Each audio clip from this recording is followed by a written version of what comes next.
You won't believe what we've got today, Bolt fam. So get comfortable, smash that like button, and make sure you're subscribed, because the next few minutes could change how you're looking at this playoff run.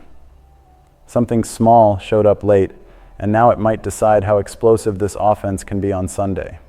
A number Justin Herbert just posted has him chasing a name that belongs in Canton. One defensive moment didn't just win a game, it sent a message to the entire AFC. And there's a quiet decision in the trenches that could matter way more than people realize. Which one hits you the hardest right now? Let's start with the one that's got people holding their breath. Johnston and that groin injury. It popped up late, kept him out last week, and you could feel the difference immediately. This isn't just missing a receiver. Johnston is Herbert's best true downfield target, and he leads the Bolts with 7 receiving touchdowns. When he's not on the field, defenses don't have to respect that vertical shot the same way. Safeties can sit flatter, corners can play more aggressive, and suddenly Herbert is forced to live in tighter windows instead of getting that one back-breaking chunk play. And here's the twist. The matchup is begging for him to be out there. Dallas has been a gift to passing games all season. They've allowed an NFL's second most 46 total touchdowns, and they've rolled out the red carpet for season-high passing days for quarterbacks like Russell Wilson, Caleb Williams, Justin Fields, and J.J. McCarthy. So if you're Johnston, you're thinking, put me in, one big catch, and this game changes. But if you're the coaching staff, you're thinking about January. A groin injury can be stubborn. Push it too fast, and it doesn't just cost you Sunday. It can follow you into the playoffs. Now, the win in Kansas City proved the locker room has answers when the pressure is real. Trey Harris stepped up with 3 catches for 49 yards. Keandre Lambert-Smith, who has barely been involved this season, even hauled in only his 2nd catch of the year. That's encouraging, and it tells you the depth isn't dead. But let's be honest, next man up doesn't replace roles. Johnston isn't just a name on the depth chart, he warps coverage. His speed forces spacing, opens windows underneath, and changes how defenses call third down and red zone coverages. So the real conversation becomes, if Johnston can't go, or if Jim Harbaugh wants to protect him for the tougher defenses coming with Houston and Denver, what do the Chargers do this late in the year? That's where things get spicy. As eliminated teams start making transactions, an intriguing veteran hit the market. Allen Lazard, big body, experience, a proven red zone option with 28 career touchdowns, and he played as recently as last weekend with the Jets. There's already talk he could land with a contender like the Steelers. But don't be shocked if the Chargers at least do the homework as insurance if this Johnston situation lingers. And you can feel the Harbaugh ball chess match. Do you push Johnston back against a porous Dallas pass defense to keep the offense rolling and build momentum? Or do you give him another week so he's closer to 100% when the level rises? Because if this turns into a questionable every week situation, the entire playoff ceiling changes. Now let's talk about the face of this team.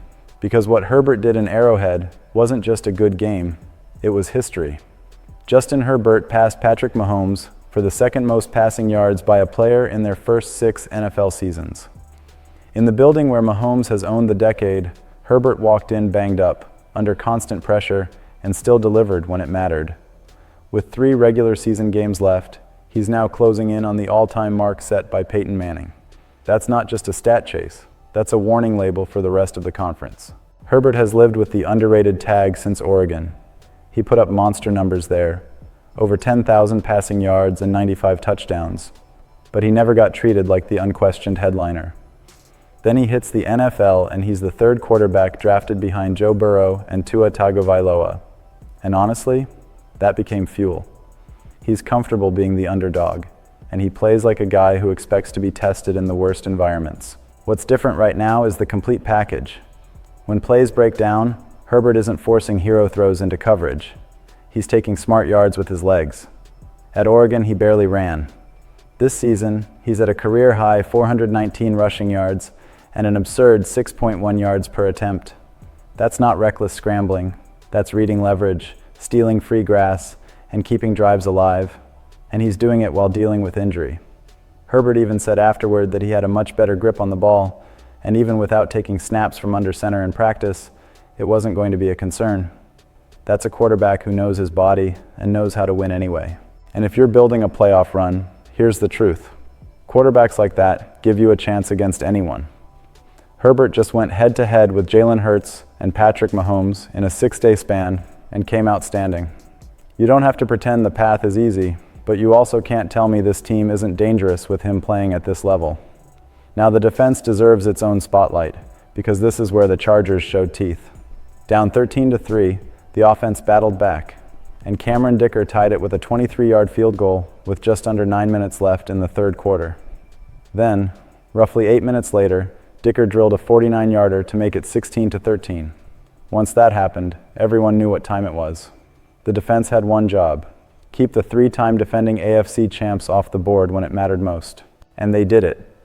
After the Chiefs got into the red zone following the go-ahead kick, Deion Henley picked off Mahomes near the goal line on a jump ball thrown toward Kareem Hunt.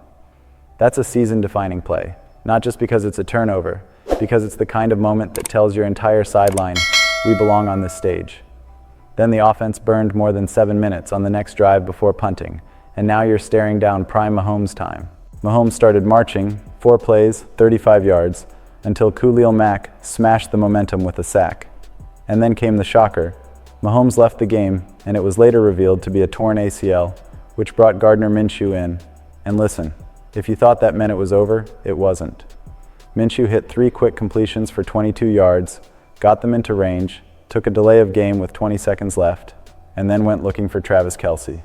Derwin James read it the whole way and sealed the game with the interception. That's what closing looks like. The results are massive.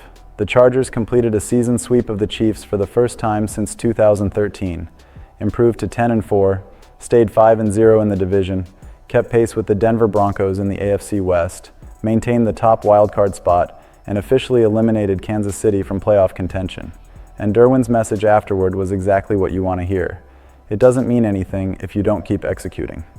No victory laps, just standards.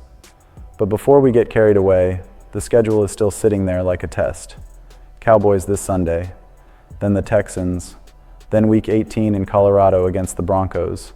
And that one could decide the division, but only if Denver slips somewhere over the next couple of weeks.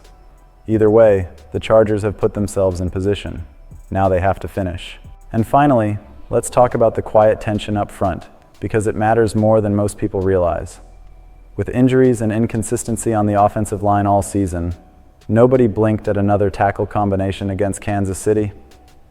But the rotation at right guard between Mekhi Becton and Trevor Penning, that's the kind of detail that can tell you where a relationship is headed. Becton hasn't been shy about frustration. After that ugly Week 11 loss to Jacksonville, he said, "It hasn't been what I wanted. It just wasn't what I wanted," specifically tied to snaps being taken away without explanation. And that quote feels even heavier now.